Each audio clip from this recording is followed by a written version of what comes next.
नमस्कार दोस्तों, आप सभी को शारदा क्लासेस में स्वागत है।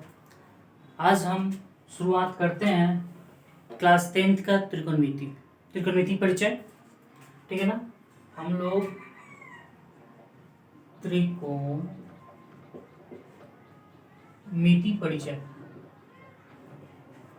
ठीक है, इसके बारे में हम पहले जानते हैं। हम जानते हैं कि त्रिकोणमिति एक समकोण पे ही आधारित है। ठीक है, ये है हमारा एक समकोण त्रिभुज, समकोण त्रिभुज। ठीक है, त्रिभुज तीन प्रकार के लीजिए: समकोण त्रिभुज, संधिबाहु त्रिभुज, समबाहु त्रिभुज। ठीक है, तो ये समकोण त्रिभुज है। समकोण त्रिभुज में ये कर्ण के सामने वाला हमेशा जो होता है ना, समकोण त्रिभुज में समकोण के सामने वाला भुजा जो होता है हमेशा वो कर्ण होता है। ये समकोण के सामने वाला भुजा हमेशा क्या होता है? कर्ण होता है। तथा जिस जो नीचे होता है वो तल पे होता है, वो बेस होता है, यानी कि आधार होता है। ठीक है, बेस होता है। और ये जो सीधा लंबवत खड़ा होता है वो परपेंडिकुलर, यानी कि हमारा लंब होता है। ये P हो गया, ये हाइपोटेनियस हो गया, ये बेस हो गया। ठीक है, क्लियर हुआ। अगर बाई चांस हम इसका नाम देते हैं ABC। अब कोई कहे कि एंगल बी के लिए हमारा आधार क्या होगा, तो BC होगा। BC क्या होगा? बेस होगा। और AB जो होगा वो क्या होगा? हमारा लंब होगा, यानी कि परपेंडिकुलर होगा।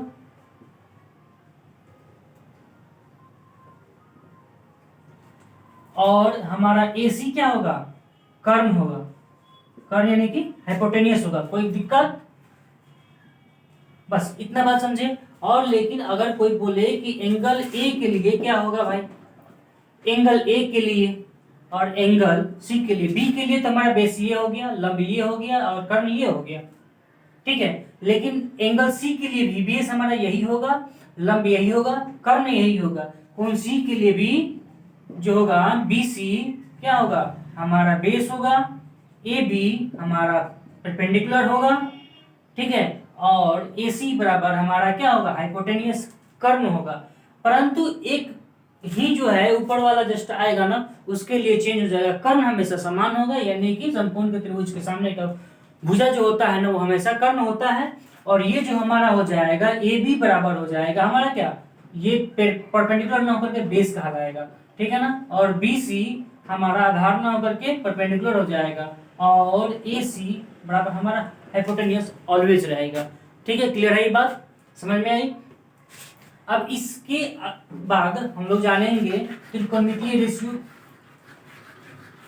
ठीक है, अब मान लीजिए कि हम कहें कि कोई साइन थीटा के लिए, यानी एंगल के लिए, कोई भी एंगल मान ले कि ये कोण है, ये एंगल है, ये एंगल है, एंगल जो थीटा डिग्री है, थीटा डिग्री के लिए, साइन के लिए, तो इसका जो होता है ना वो क्या होगा? फॉर्मूला होगा हमारा लंब बटा कर्ण। क्या होगा? हमारा लंब बटा कर्ण हो जाएगा। ठीक है, और cos थीटा के लिए क्या होगा? आधार बटा कर्ण हो जाएगा।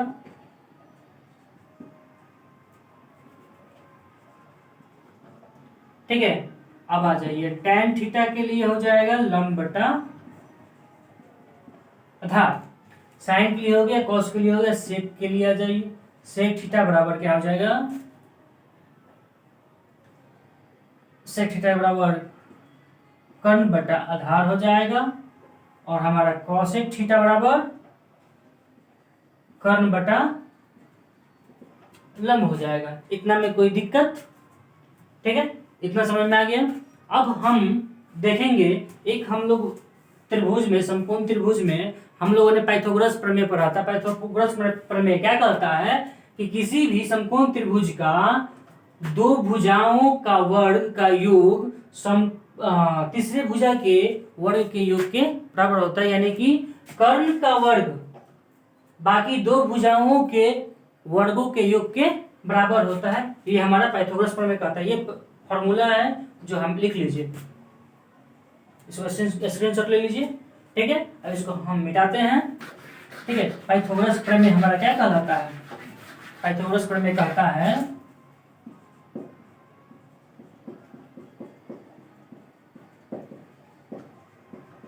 पाइथागोरस प्रमेय कहता है क्या कि AC स्क्वायर बराबर AB का होल स्क्वायर बराबर BC का होल स्क्वायर, यानी कि ये क है भाई, कर्ण का स्क्वायर बराबर लंब का स्क्वायर प्लस आधार का स्क्वायर। ठीक है, अब इसके आधार पे ये भी लिख लीजिए। ठीक है, इसके बाद हम आते हैं क्या कि मान लीजिए सपोज दैट लंब 2 सेंटीमीटर दिया हो, आधार 3 सेंटीमीटर हो, तो हमें कर्ण बताना है। तो कर्ण पाइथागोरस प्रमेय पे क्या होता है, कर्ण का स्क्वायर बराबर लंब का स्क्वायर प्लस आधार का स्क्वायर, यानी कि कर्ण बराबर रूट अंडर लंब स्क्वायर प्लस आधार स्क्वायर। ठीक है, अब कर्ण का मान निकालना है, हम लंब और आधार का मान रख देते हैं। लंब का 2 का स्क्वायर और आधार 3 का स्क्वायर, यहाँ पे लिखते हैं बाकी।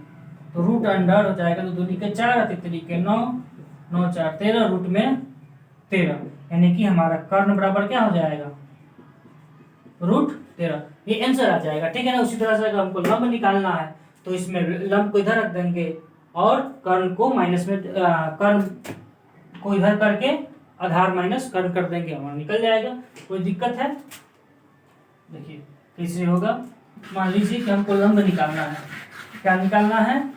लंब निकालना है। तो फॉर्मूला कहता है कि कर्ण का स्क्वायर बराबर लंब का स्क्वायर प्लस आधार का स्क्वायर, यानी कि लंब बराबर हमको चाहिए, तो चाहिए लंब क्या, कर्ण का स्क्वायर माइनस आधार का स्क्वायर बराबर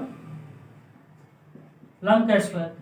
तो लंब बराबर हो जाएगा हमारा रूट अंडर कर्ण स्क्वायर माइनस आधार स्क्वायर। ठीक है, उसी तरह से हमारा आधार का भी फॉर्मूला निकल जाएगा।